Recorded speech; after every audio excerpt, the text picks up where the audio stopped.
Begin. So I'd just like to thank you all for coming out, whether it be administrators, faculty, and students.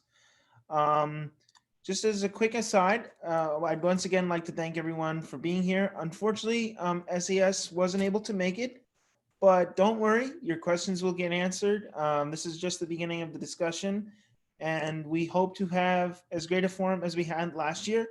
So to begin, I will start with a question for all of us here, which is basically, how do we think that the pandemic has exacerbated some of the challenges for students with disabilities, and how could it be addressed either from a student's perspective or from the perspective of faculty?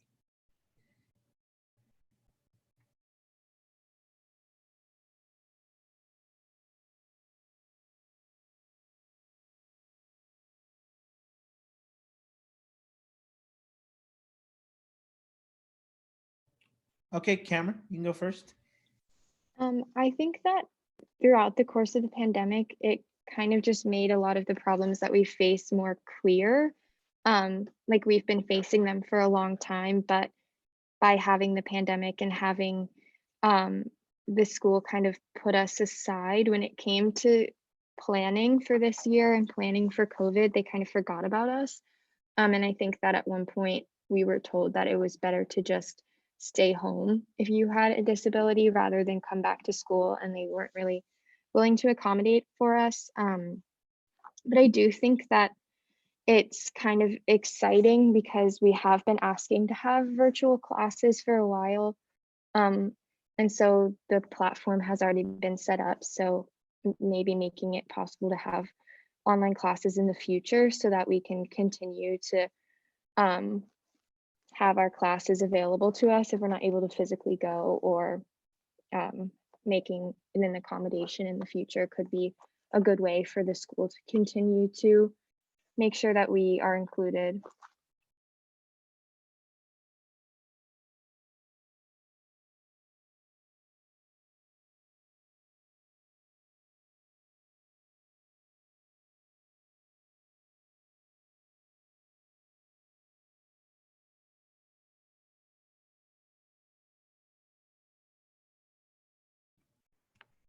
Okay. Is there any specific questions that anybody feels should be answered, or anything from an administrative or faculty perspective you want to bring up or address or suggest to the student body? Um, I guess feel free. Ah, Mahim, I'm sorry. I see your hand now. Yeah, you can say what you need.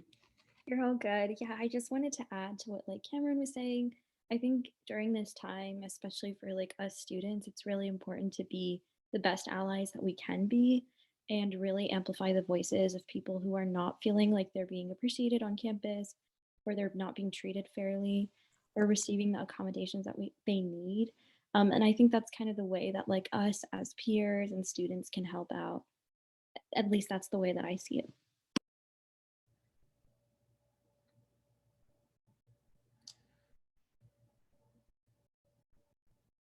Yeah, I think kind of going off of that, I think having events like this and bringing students who are with disabilities who have these accommodations that they require, and being able to sort of air their concerns and questions to administrators, in a very sort of, I think, like diplomatic, like just a in a general sense. Of course, like follow-up meetings are necessary for more on a personal level these issues to be solved. But I know that just maybe like not hearing back from certain offices and not getting accommodations, I mean, that's not acceptable. So I think that needs to be addressed. Um,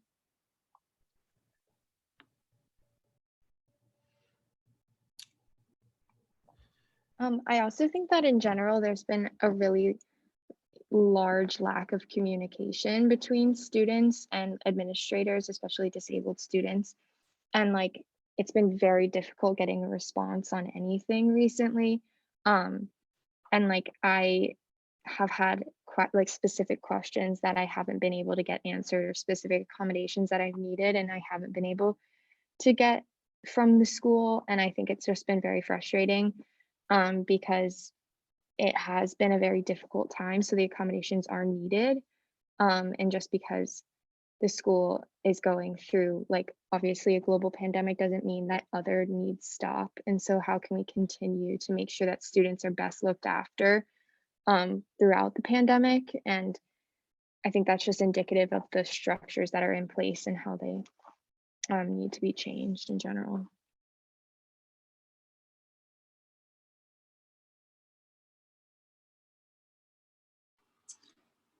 One thing that I've been thinking about recently as a second semester senior has been how, like, I've been in school for a while because I tend to burn out after a semester, partially because of the lack of accommodations or how my accommodations have been mishandled. And so I usually go to school semester, then I have to leave for another semester a year. But I'm about to graduate and I'm getting very burned out, which I think is per usual, but also I think a lot of disabled students, like, the pandemic kind of has acted as a force multiplier for a lot of disabilities. And so people are getting really burned out, whether about to graduate or not. And I was recently, like, I had an appointment with the Career Center because I'm trying to, like, as a disabled student and a disabled person, like, my disabilities aren't going to go away and I need to make sure I can find a job that I can work at sustainably. And the Career Center isn't, as far as I can tell, is not equipped for the specific needs and questions of disabled students. They're like, if I was like, I brought up, I was very open about it and they didn't really have anything to tell me. Like, I basically, there's like a career fair that they were like, oh, well, I only found out about that from like an email. They didn't even know about that. And I think disabled students face a lot harder time getting a job. And like, disability is also a form of diversity. And I just don't think they really put that many sources into helping students find jobs that, you know, it might be harder for them to get jobs because of, like, disability related things, and they just didn't know. And that was really frustrating. And I really think something should be done about that, to either, like, educate their career counselors or just, like, come up with a flyer for disabled students, just like anything, because it's pretty overwhelming already to enter into the job market. But also, so when you're trying to navigate, what should I disclose, what should I not disclose, how can I, like, what programs might be available for companies that are specifically looking to recruit disabled applicants. Like, I didn't get any of that. I've only had to find out about that by doing my own research, and a lot of people are too tired to do that, or too overwhelmed, or don't really know where to look. And I think that's a huge failing of the school.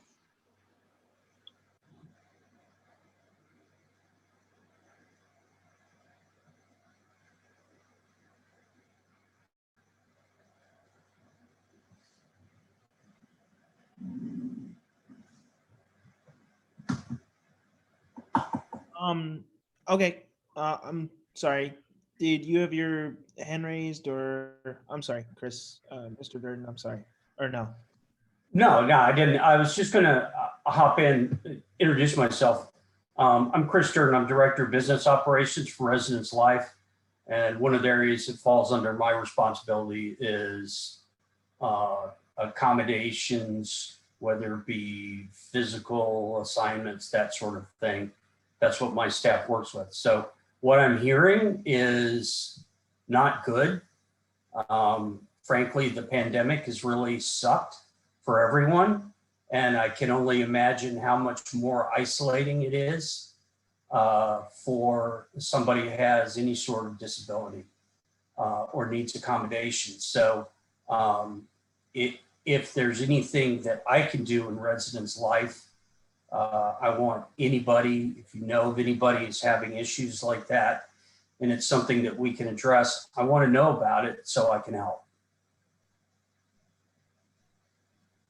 I also want to introduce myself too. I'm Janice Zeeman, and I'm in the Dean for Undergraduate Studies. So I'm on the academic side of the house. I'm not with Dean of Students Office. So it's completely separate. So it's more with undergraduate curriculum, all things sort of scheduling, but not on the Dean of Students side. And I'm really dismayed to just in these early comments that you're making. I'm also on the neurodiversity group. And so I know we talk a lot in that group about now that we are trying to make neurodiversity more of an accepted thing on campus, or acceptance for neurodivergent individuals, we now need to start working on what are the career skills and what is that transition from getting your undergraduate degree to the next step, whether that's more education, whether that's a job force, whatever that is, in a real recognition that not just William and Mary, but across the country, we're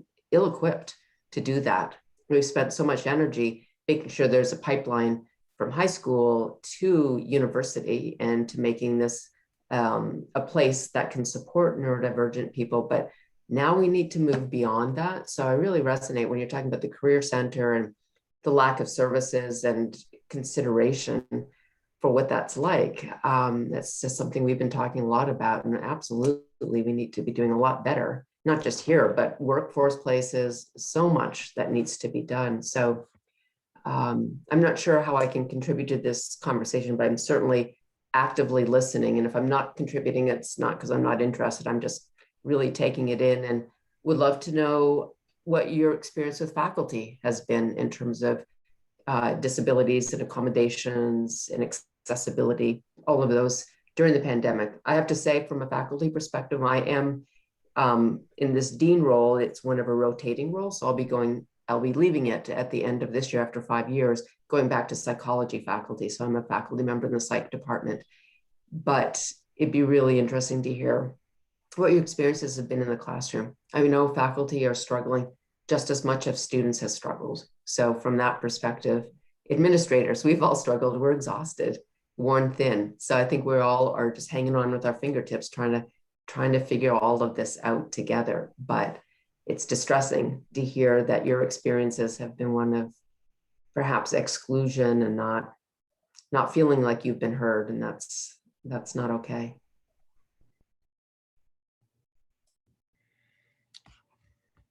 Yeah, and I think to Dean Zeeman's point, there are a couple questions here in the chat as to how professor-student relations on, say, syllabi can be handled. I was curious. I know last fall, when this was done, that was like a big talking concern for a lot of students. I know personally, I've worked with a lot of faculty who've really helped me out with that, but I guess as a kind of a primer, and something Dean Zeeman might be able to expand upon more. I was wondering what people thought about that.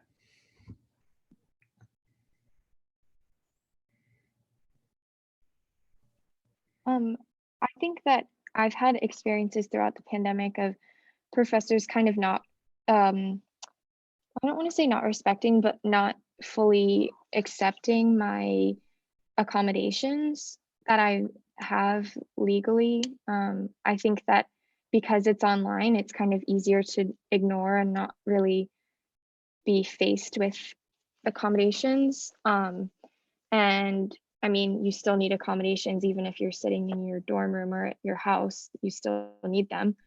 So I think making sure that that is still respected is important. And I know that I've had bad experiences with faculty pre-pandemic as well. And having professors ask me to prove my disabilities or asking me to kind of go above and beyond to have my accommodations respected, which is not only disrespectful, but also illegal because we don't have to prove disability, like we already have it through the school. And I think going back to residence life, I think one of the main problems that I've had was priority housing for this semester was really confusing. I know that normally we have a bit of wiggle room to kind of figure out housing, but this year it was very close, and it was hard to get answers about what the time frame was for it and what was going on. And I'm not living on campus next year, so I didn't have to do it this year or for next year. But I know also because I didn't come back to campus in the fall, I wasn't guaranteed to have housing that fit my accommodation, or at least that's what the Res Life office told me, that they couldn't guarantee that I would have a dorm that was in my accommodation. So I think that was really frustrating to experience, trying to make sure that I got the accommodations that I needed. Yeah, I'll own the fact that it was confusing this year because we had to shift our calendar around. One of the things that we normally do in residence life is at least have one-on-one meetings with everybody who needs priority housing. So it's more of a dialogue. We could pull up floor plans and we can make, do things like that together. Doing so remotely just wasn't feasible. And I think a lot got lost about being able to do that. So yeah, we were not at our best. I acknowledge that fully.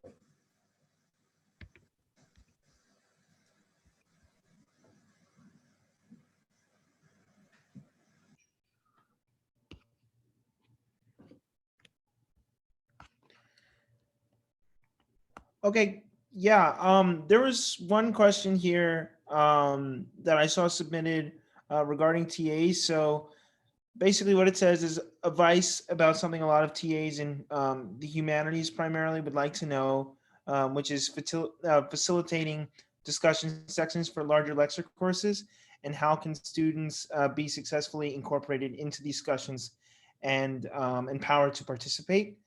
And a more general question as to how TAs could approach lecture slides, office hours, and just be generally more accessible to students with disabilities.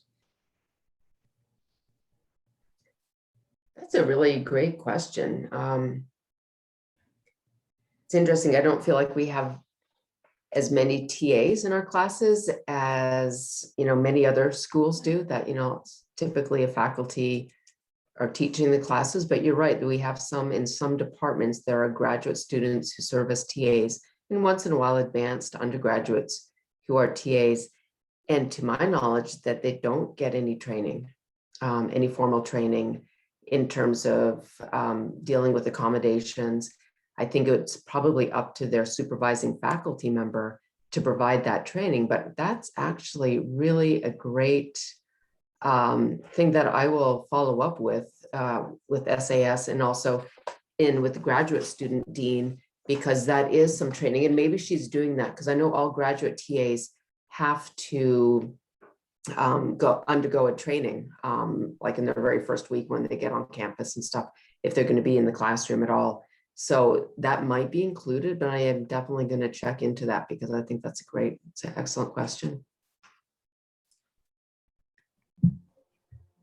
Yeah, to kind of speak to that, as Sam dropped in the chat, I'm a grad TA from Arts and Sciences, from anthropology specifically, and was talking to a number of my colleagues, both in Arts and Sciences, about how we can make art less so syllabized. We don't teach too frequently, but at least office hours, session sections, and everything more accessible, because we're essentially, as Professor Zeeman said, thrown to the wolves in terms of training and everything. Generally, we get an afternoon of stuff that isn't tailored about how to make students feel welcome and supported and stuff, and we kind of have to learn our way through it.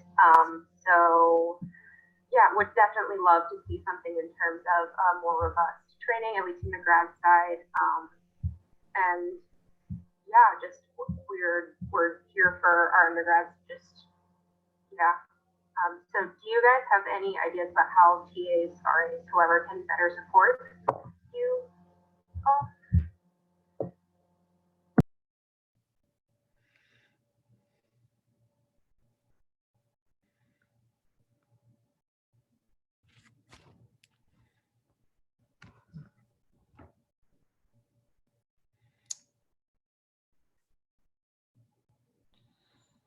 I'm sorry, was that a question that was asked? I didn't quite hear the last bit. No, sorry, I think it cut out. I was just wondering if anyone had any ideas about how, at least on an interpersonal basis with your grad TAs, if you have to work with them, how you might, or how they could go about making things more accessible for everyone. Yeah, I'd just like to make a general point. I know for classes that use TAs like global history after 1500, there's a lot of like weekly reading quizzes just to make sure that people are on top of the material, and then there's class discussion. I know somebody, as somebody with a physical disability, arriving like perfectly on time if you have a class beforehand, you're usually like a couple minutes late, and just kind of like that balance. And once you're present and you're participating, like you're making yourself known, and you've obviously done the work for the week. But I think just being a little bit more flexible about when the quizzes are taken, because some students may feel that if they're not there exactly at the start of class, because they have to take the elevator or take a different door into the building, they might lose a few minutes. And then they just don't want to derail discussion, and they'd still like to take their weekly quiz just like everybody else, and then get to work on what the TA has planned.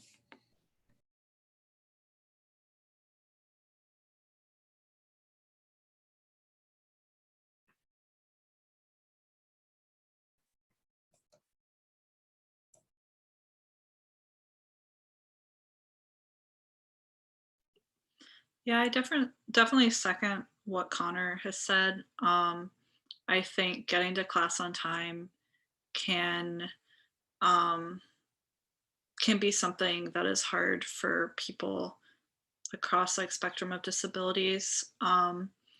Like Connor said, with like physical disabilities, difficulty like just with the not transmit transit time.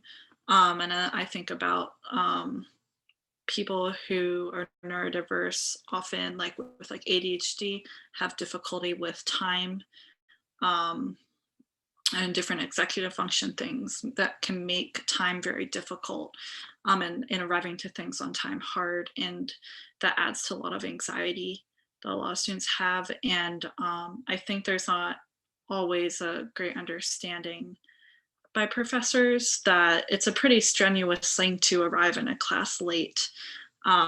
It's not something that students, I would say, enjoy, because it's then everyone's looking at you and judging you. And so just kind of maybe TAs supporting or professors supporting a shift to like understanding that if students come to class because they want to be there and they're not trying to be rude and stuff. Like I know in the past I've been so intimidated about coming to class late because of a disability that it's been hard for me to make it to like the last half of class, because I just don't want to face the professor's reaction, because they'll feel personally slighted. And so then I've missed class because of that. And so I think that's a practical thing. Another thing for TAs that's kind of more broad, I would say, is sometimes I've noticed that TAs in classes like can be a little more attuned to when students bring up concerns, at least in Zoom, when everyone's kind of in the same space and so everyone can hear what you say. I am specifically thinking of one class where I brought up an accessibility thing in the main chat, and the professor didn't respond to it, but the TA did. And I don't know if she ever followed up or not, but I don't know, I haven't been a TA, but so I don't know about the power differentials there. But I think maybe if you have a closer relationship to the professor, you might have more sway, they might listen to you a bit more. And so using that to amplify other students' voices, and kind of follow up with the professor and be like, hey, this person mentioned this was hard for them. Like, how could we help with that? Or have you talked to that student? Just to kind of help it so people don't fall through the cracks as much. I I think a lot of times professors have the expectation that if you're really disabled, that you're really going to be on top of your accommodations so that the professor won't forget because you need it so much, which can be true, but it can also be really difficult when you're disabled to constantly always having to be following through on emailing your professors and being like, hey, I have this accommodation, like for setting up this test in a different environment, or like all these things. That's a lot of extra tasks to do. And so like it can just be hard. So it can be really helpful, any extra support that the students can get from the TAs or the professors themselves with following through with accommodation. So not all of the burden is just on the student to do this extra work and reminding the professors.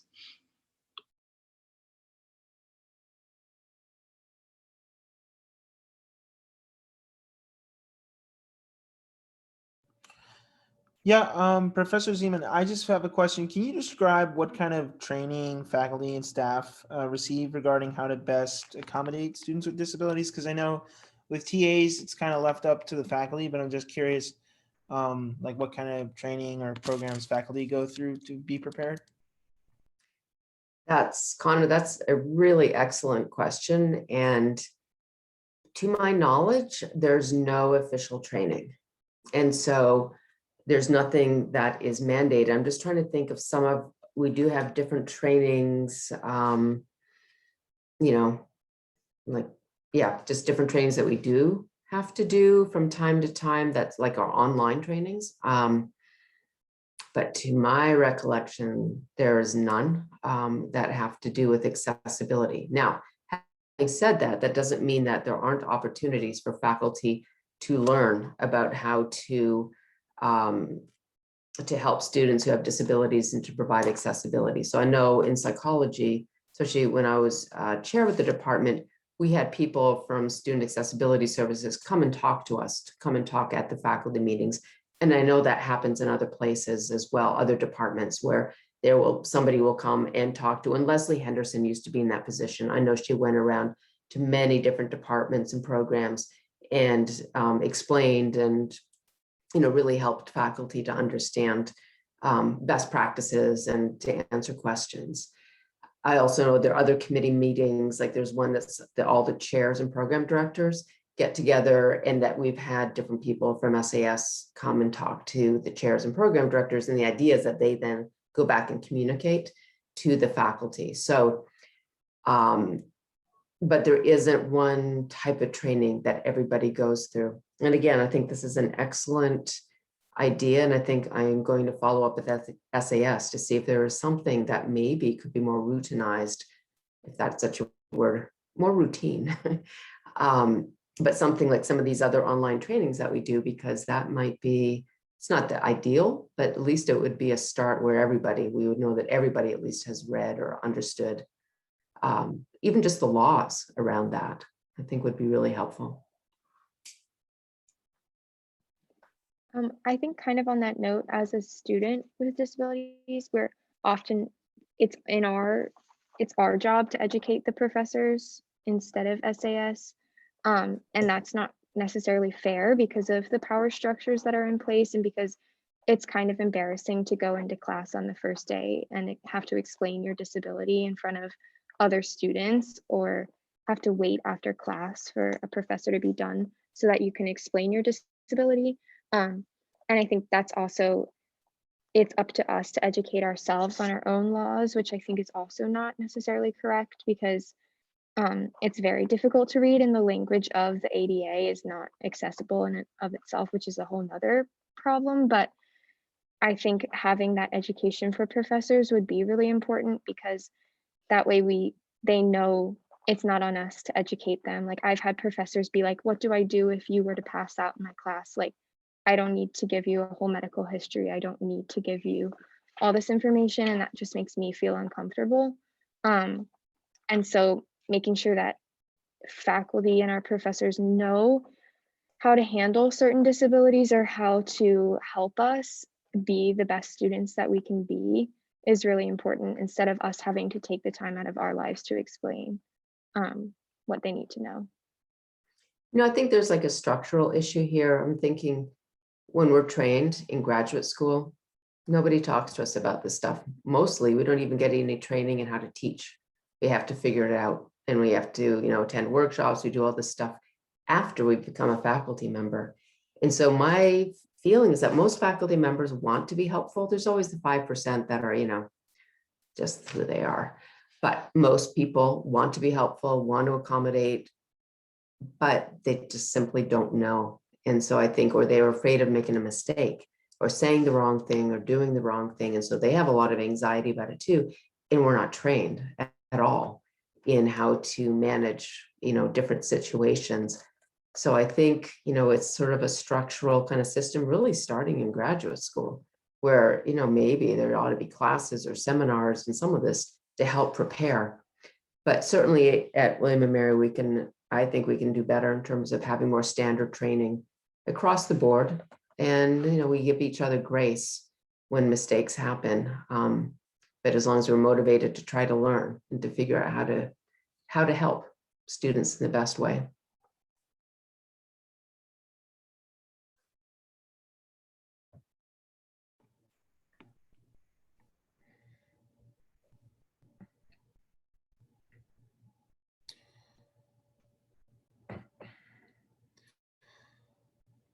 Seeing nobody has anything to add on that, I think that was a great discussion. Oh wait, did somebody raise their hand? Trying to see here. Okay, I don't believe so. One question that came in was how best can we educate professors and students alike on how to prevent microaggressive behavior against students with disabilities? This was curious. I don't know who wants to answer first or how they want to address it, but that was submitted, so I was just curious.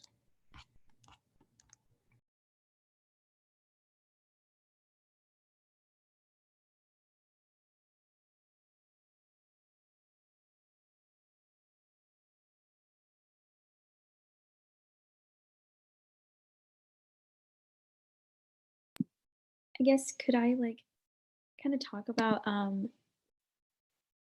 the culture that we have at William and Mary regarding accommodations and housing accommodations. So I know that me and a couple of my peers have talked about this, but a lot of incoming freshmen are told to lie about accommodations to receive air conditioning when they first come to William and Mary. And a lot of freshmen and people in general don't really acknowledge how microaggressive that behavior is because you're essentially faking a disability to receive that accommodation. Um, and to be fair, I do believe that all students do deserve air conditioning to an extent, but this would kind of be a general question for residents' life. What is the best way to combat something like this? Are there improvements that could be made for everyone in general? And how can we prevent students and freshmen from having this culture? Can we address it? Because this is something that's extremely normalized.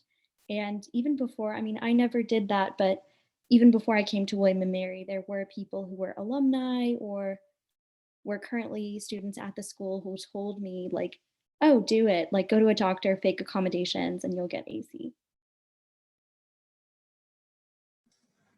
Oh, honestly, that is an issue. And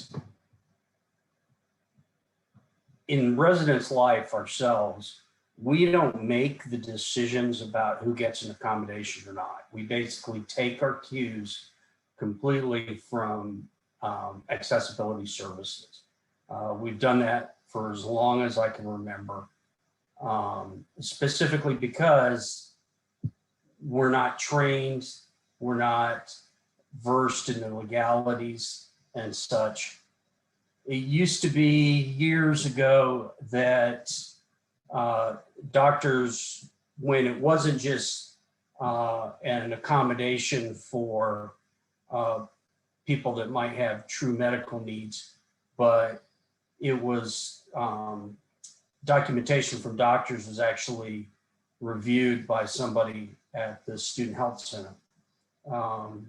They have since ceased to do that. So now it's just all goes through Student Accessibility Services, and they make that determination. Indeed, we are aware of it, and if we have actionable information, we have called students and parents on it.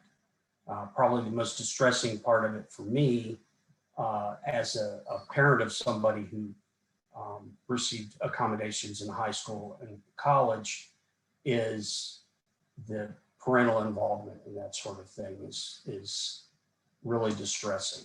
And that's me personally. So I realize there's no easy answer to that, but it is frustrating for us on our side as well.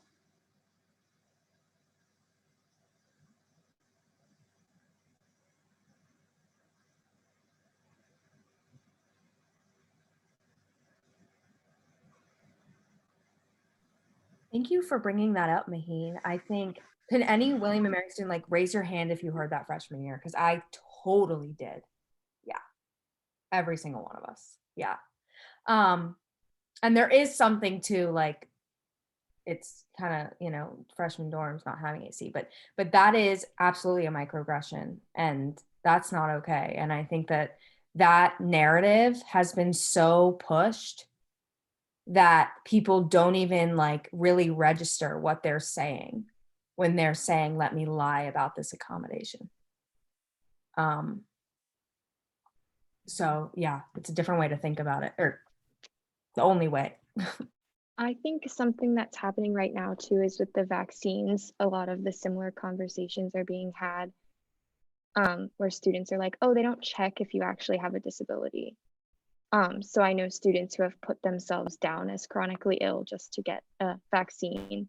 And like I know a couple of people in this Zoom call have had a really hard time finding a vaccine when we like actually need it, and are actually clinically vulnerable. And so I think it's been very frustrating to watch our own students act like that. And like, that's not who I know William and Mary students to be or who we strive to be. And I think it's just a whole like competitive nature. And I think also the school hasn't really been helping with that, as they haven't been helping. I know I tried to get the student health center to help with vaccines and with COVID in general, and they've been not helpful, and kind of prioritizing other students ahead of disabled students during COVID. And I think that's a typical thing that happens here in the student health center in normal semesters. Like I'll go in and they won't understand my health condition, or they won't understand what I actually need, and will just push me aside and not give me the care that I need. And I think that's just an overall general problem. And the same is true with the counseling center. I know a lot of us have really bad experiences with the counseling center at William and Mary, and it not being supportive in the ways that it needs to be. And so a lot of reform is needed in those senses. And like, support groups are great, but not if they're not run by people who know what they're doing, in a sense. Or like, it's very difficult to find support if you're chronically ill at the school or disabled.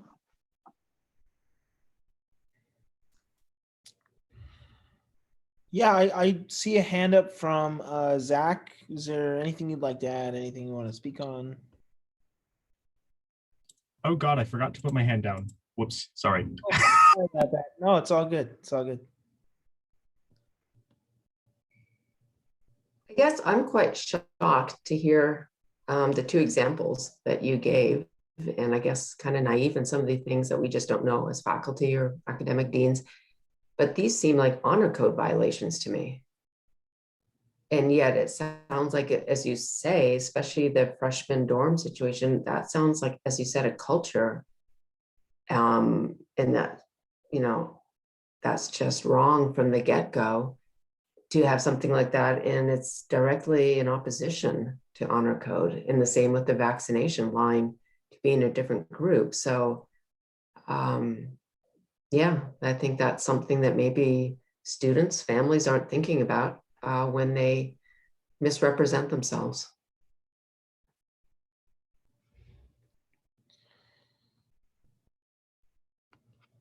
Eugene? I have a question regarding that and in terms of the violation of the honor code. Is it still enforceable for incoming freshmen if they haven't yet taken the oath? Or is that something that can be enforceable even if they didn't take the oath? And also, is there a stipulation when you are requesting accommodations that, lying or submitting false information is in violation of, some sort of rules or honor code? Is there some sort of stipulation when people are submitting that for accommodations? Because I think that might help kind of suppress that culture maybe. Eugene, I don't believe there's an SAS representative here, but I believe there is a signature next to a statement that says that all of the accommodations requested are consistent with the honor code and any such violation by the school. I don't know how strictly that is enforced. Granted, there isn't an SAS representative, so I should stop talking about that. But yeah, I guess that speaks more to the microaggression culture. Yeah, again, if we find out, if we have actionable information, we do follow up. And when even though you haven't taken the official pledge, when you become a William and Mary student, you accept the offer to become a William and Mary student, you're bound by the rules and regulations of the college at that point.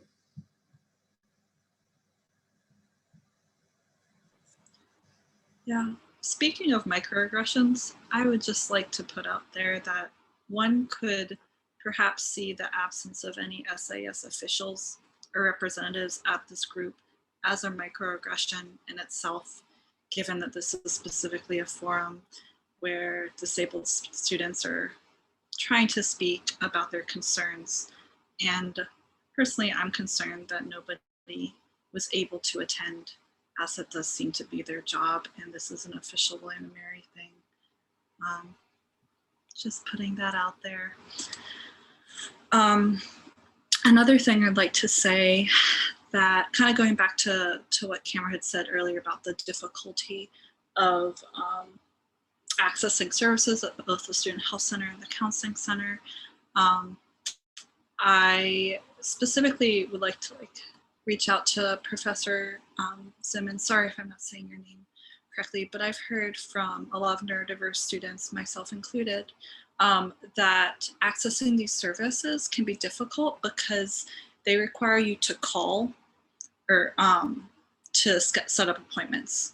And phone calls can be really, really difficult for people on the autism spectrum and who have various anxiety problems or executive function problems like with ADHD. And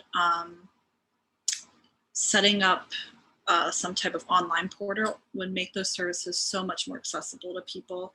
And I don't think would be too difficult to do, given that so many other healthcare settings have done that. And I really think that that should be made a priority for the working group to focus on, because I think that would have a lot of a very good impact for a lot of students at the school. Haley, can you just clarify which kind of services are you talking about? Yeah, so unless they've changed this recently, within the past semester, in order to set up an appointment with the Student Health Center or the Counseling Center, you have to call them. You can't, there's not an online portal where you can request an appointment or see what times are available.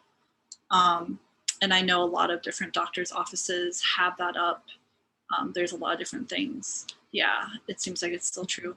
So I think it's a service that other places have utilized. So I think there are a lot of ways that William and Mary could learn from them and utilize it themselves. Absolutely. I'm going to be really curious to see once pandemic is over, how many things will change now that we're so much more comfortable with online and remote learning and all sorts of these things, whether some of this stuff, it surprises me that that's not a possibility already to do online, because you're right, the phone call is really hard for a lot of people. So another thing I have on my to-do list to look into. Thank you, Professor Zeeman, just for being here and actively participating. I did just want to touch on with SAS. I want to just say to you all that we in SA are going to be following up with them, not only with them, with other administrators on our end, to really understand what's going on right now, because we hear you, and it's a lot of recurring themes right now that we're hearing. So yeah, don't think this is a black void. I just want to follow up on SAS real quick. They started a program of like student peer advocates, or that was an attempt this semester. And I know applications opened, but I don't think they've actually like looked at any applications, or I was trying to help them look through applications and I haven't heard from them in about 2 months now. So I know that there's an attempt, or there was an attempt, to have student representatives within SAS, but I think that's completely been dropped off. And I think that it's an important thing to have, because as you can tell, like, we are frustrated and it's been a long time coming. So making sure that students feel represented within the administration is really important, because of this isn't just new with COVID. Like this has been a thing for a long time. So making sure that post-COVID, and I mean, we don't know how long it will last. So making sure that students feel represented.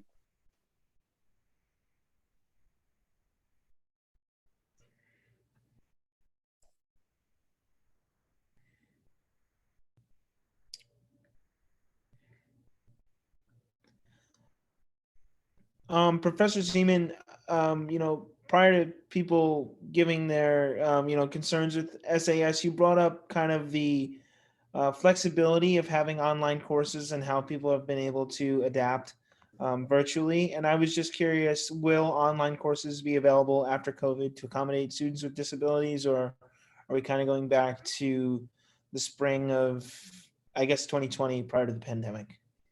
Yeah, no, that's a really, really good question. And right now, the answer is I don't know. And I think there's going to be a lot of discussions, I would imagine, during the summertime. What aspects, what have we learned from COVID? What are some of the things, some of the silver linings, some of the things that we have gotten better at doing? And I think teaching remotely is one of those things. It has both pluses and minuses. I mean, I think, the costs and benefits to both. I hope going forward that we'll have more flexibility in how we offer classes. I think faculty, some of them have really enjoyed, and some actually maybe teach better in this modality. And I think it helps our international students. I think it just provides a flexibility for students who maybe can choose which modality they want. Now, we're traditionally not that school. In fact, I the person who helped develop online classes for the summer, and that was a big cultural shift for the faculty. And we did it slowly, rolled them out very slowly. This is all pre-pandemic. And that was a big deal. And that was maybe 20 classes that we developed and did this whole online kind of thing, but only in the summer. So what I'm going to be really interested is seeing what sort of upper administration, so beyond my level, provost level, president level, what direction will be given as faculty in terms of, is it all right to have a class here and there that is fully remote? I suspect you'll see more faculty having individual classes being taped, not a lot, but maybe some. I think, I was thinking about snow days or those kinds of things where, everything would shut down for a day. That might be a thing of the past. So I think we're going to have a lot more flexibility in how we go forward. And it's going to be really interesting to see how that develops. And I would imagine student assembly would be involved in some of those discussions. But right now, we're just trying to get through this semester, and the official party line is that everything will be in person in the fall. But I can't imagine that there wouldn't be more flexibility in how we teach and the modalities we teach in. So not the answer, not a clear-cut answer, but No, an thank honest answer. Yeah, no, that I feel like that's a question on everybody's mind. But But yeah, I think that's going to be our last question, unless there's something that somebody wants to bring up prior to us ending. But yeah, this has been a great discussion. Thank you all for coming. And yeah, this is just the beginning. So if anybody wants something they want to, impart on all of us before we go, or obviously, while there wasn't any SAS representatives here tonight, please reach out to everybody, SA, administrators, departments. This was great. Thanks for the invitation. It's really great to be part of this. Go ahead. So I hesitate to ask because I don't know how to phrase this or the context that it would be useful, but this just one challenge that I had run into last semester is that when we switched to online, one of my professors had email question only office hours. So if you wanted to get in touch with him, you had to send him a question, a specific question about the material, and didn't hold any Zoom hours or anything face to face, which was difficult. And in the end, as a result, I did end up withdrawing from the class because I didn't know how to get through it, and I didn't have the professor support. And I don't know how widespread this is, but is there something that can be done about that? It was frustrating for me, and I know that other students might have a challenge with that. Yeah, so just in general, when you have a problem in a class and you're not getting anywhere with the professor, you don't feel like you're being heard, or especially, yeah, like a matter like that, the next step is actually check out, email the department chair, or if the professor is part of a program, the director of the program, and that person will know the faculty member better than I would, for example, and they can reach out and figure out why. Is it because the faculty member doesn't know how to use Zoom? Some people really struggled with that. Is it that maybe they have anxiety and they want to know exactly what the question is and they can answer it better, like with time over email? So there may be a lot of reasons for why that's going on. And the chair, their job is to kind of navigate and mediate these types of situations. So we had a lot last year, especially last spring. So yeah, a year ago, where some faculty were not adjusting well, and there are people too, and really needing to reach out. And we tried to reach out and provide more services to the faculty to give them more support, because there's a huge adjustment for them as well. And even in the fall and over the summer. So if you ever have a situation like that, no matter what the situation, whatever the specifics are, the next line to get some help, and feel free to reach out to the chair or the program director. Typically, they're quite nice, and that's part of their job, is to help students, to help navigate that. Thank you.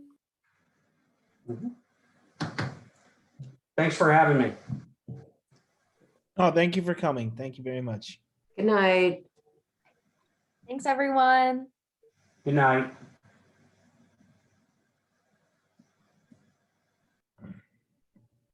All right. Hey, guys. Thank you all.